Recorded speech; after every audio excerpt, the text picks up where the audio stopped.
Madame Nazak Jakouk.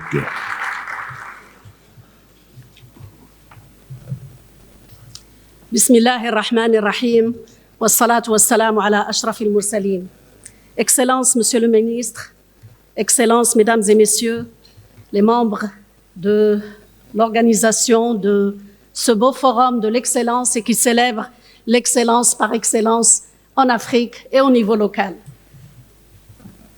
J'ai l'honneur et le privilège de vous présenter la quintessence du mémorandum du PEL au titre de l'édition 2025.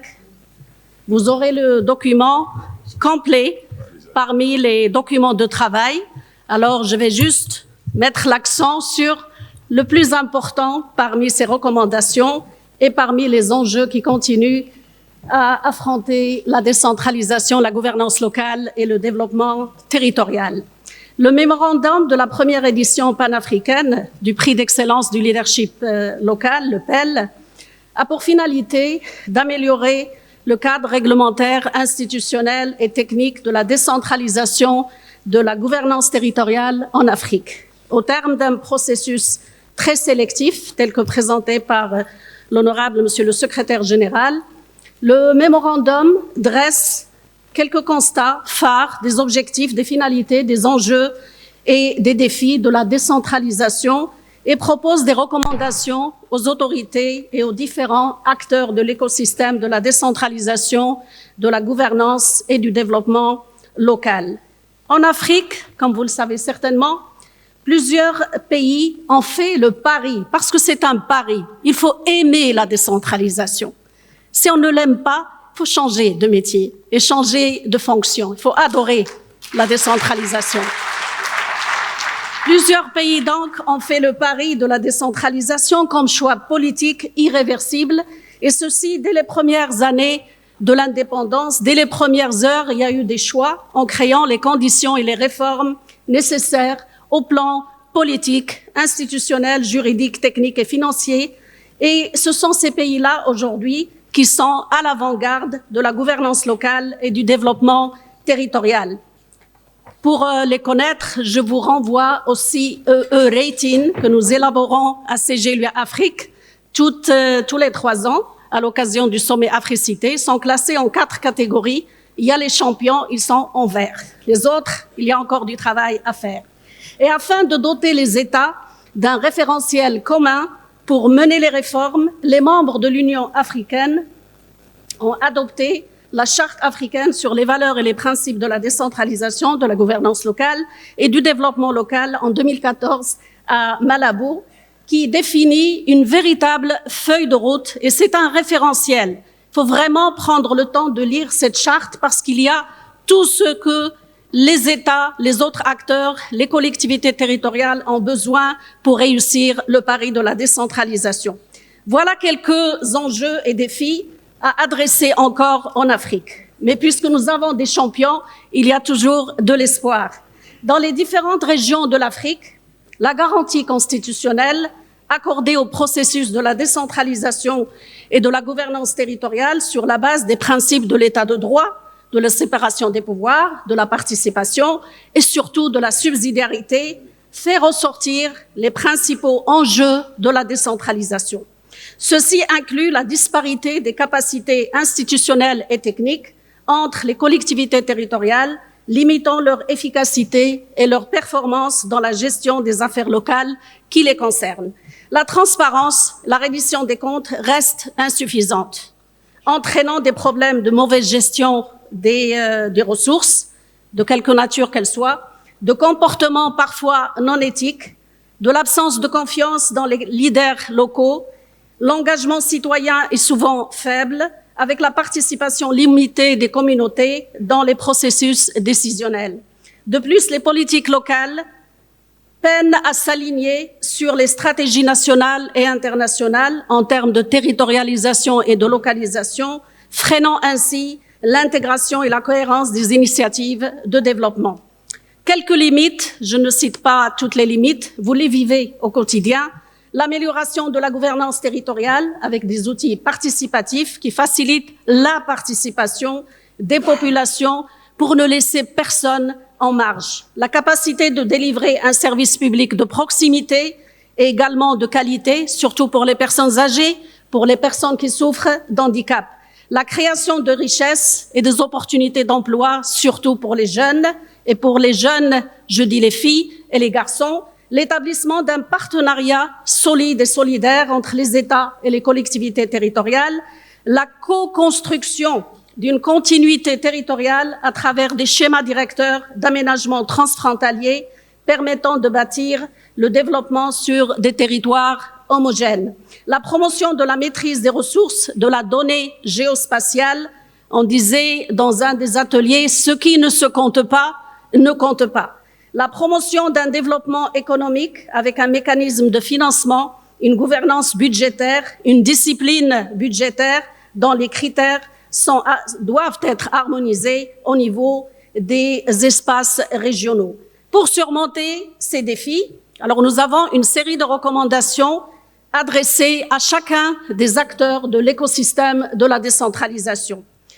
Ces recommandations pour l'émergence de collectivités territoriales viables, compétitives, porteuses d'abord d'espoir et de développement durable en Afrique, passent par la reconnaissance du rôle majeur et la pleine responsabilisation des pouvoirs infranationaux avec l'appui des différents acteurs de cet écosystème.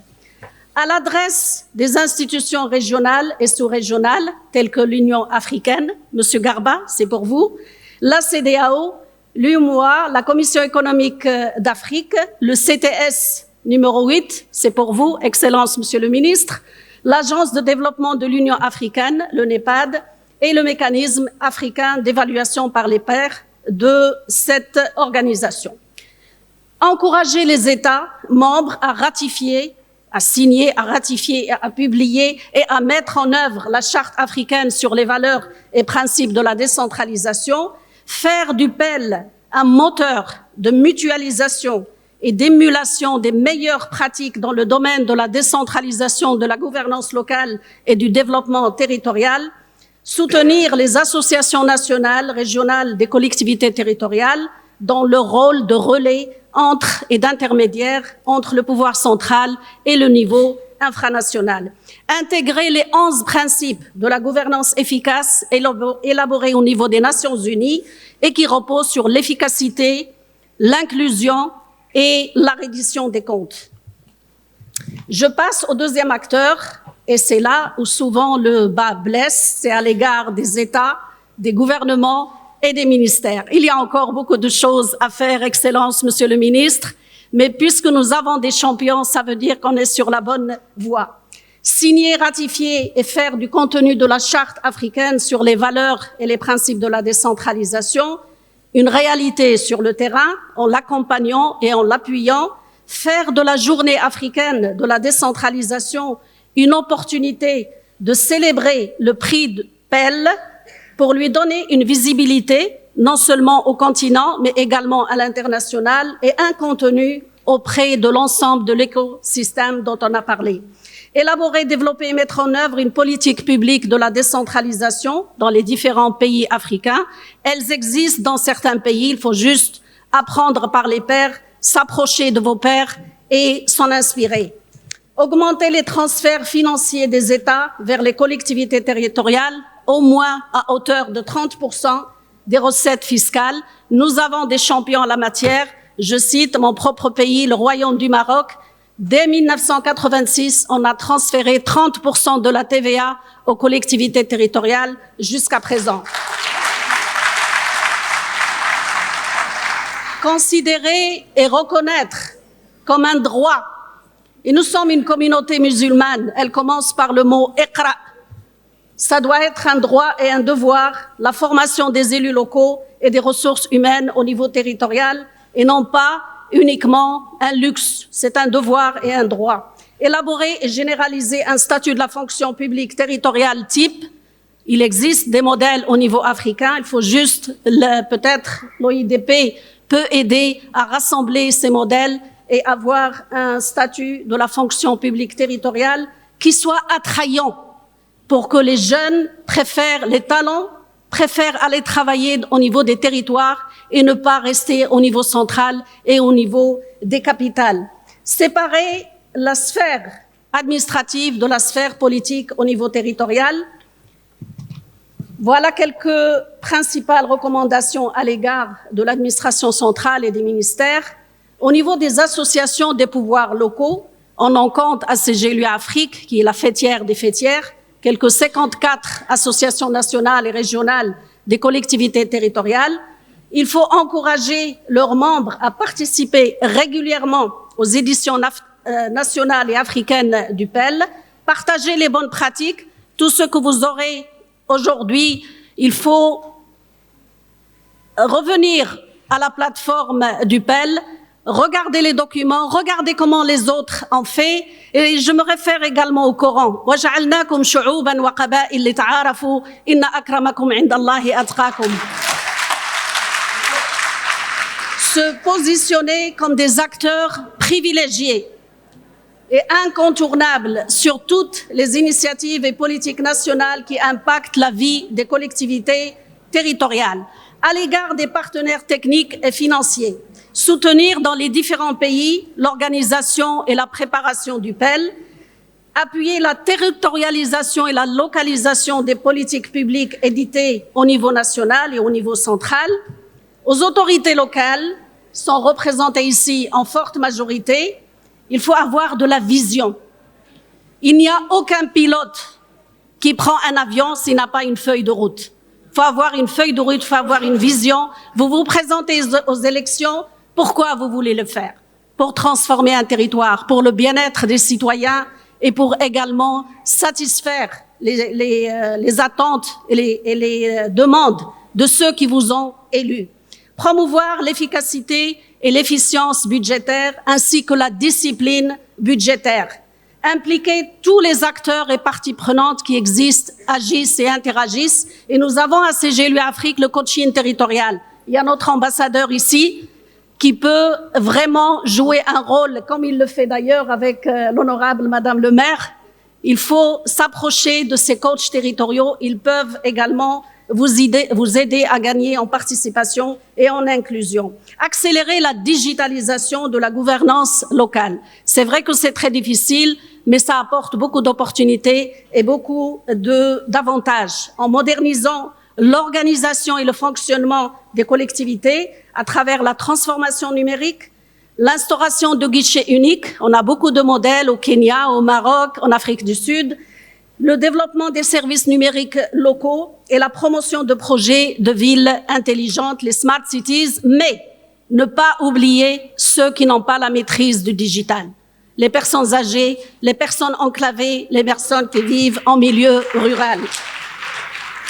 En direction des universités, centres de recherche et laboratoires, il faut juste qu'ils aient des partenariats solides avec les collectivités territoriales gagnant-gagnant. Les universités ne sont pas uniquement des espaces de formation des talents, mais ils peuvent vous aider à mener vos études, à analyser et à collecter les données au lieu de faire un recours systématique à des bureaux d'études.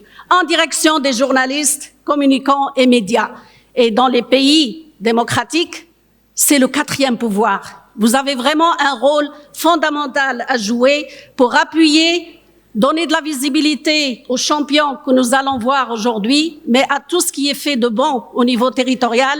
Et lorsque les choses ne marchent pas, les aider pour redresser les choses dans le bon sens. Œuvrer à encourager le débat public et la participation citoyenne en mettant en lumière les réussites et les défis des politiques de la décentralisation. Pour les acteurs de la société civile, appuyer la vulgarisation et l'appropriation de la charte de la décentralisation, appuyer les communautés et les citoyens pour promouvoir la participation et l'inclusion dans la gouvernance locale et également mobiliser ces communautés pour surveiller et pour influencer les politiques locales en garantissant l'inclusion, l'équité et la justice sociale. À l'égard des acteurs du secteur privé, c'est une dynamique interactive et interagissante. Aux collectivités locales de créer les conditions, l'environnement qu'il faut pour que les entreprises, les petites et moyennes entreprises viennent chez vous, créent des emplois pour vos jeunes et pour vos femmes et pour les filles également, mais le secteur privé également doit travailler dans le cadre de la transparence, payer les impôts, créer de la richesse, créer des opportunités d'emploi dans le cadre de ce qu'on appelle des partenariats publics-privés dans tous les domaines liés au développement territorial. En direction de l'Observatoire, l'OIDP, c'est l'avant-dernier acteur. Il y a pas mal de choses à préparer, mais je les laisse entre les mains de Monsieur le Secrétaire général. Je cite seulement une demande qui a émergé, créer des points focaux au niveau des associations. Le processus de la décentralisation et de la gouvernance locale en Afrique appelle aujourd'hui et partout pour un signal politique très fort. Il est lancé par pas mal de chefs d'État en Afrique, on en est très fiers. Il faut les applaudir, il faut les encourager et il faut aller dans cette mouvance pour l'Afrique que nous voulons. Une Afrique qui s'appuie sur tous les acteurs, qui ne laisse personne en marge pour passer réellement, tel que c'est le thème de notre forum, d'une résilience à une souveraineté politique, démocratique, économique et numérique. Je vous remercie pour votre attention.